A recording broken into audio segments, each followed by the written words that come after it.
Alam niyo ba, ang pangarap ko noon ay maging isang flight attendant.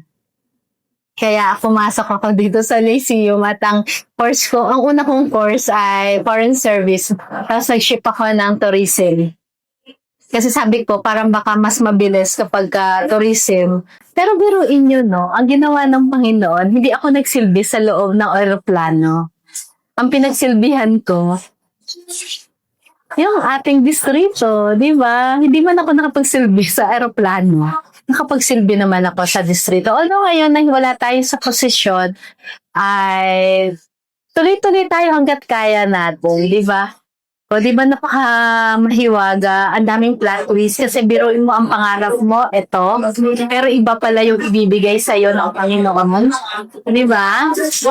Walang nakakaala kung ano yung ibibigay sa'yo ng Panginoon. Kasi nga, di ba sabi nila, ang buhay mo daw ay nakasulat na yan. Kumbaga nakalanghala na sa Panginoon niya.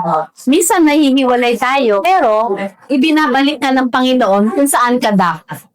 Tama ba ako doon?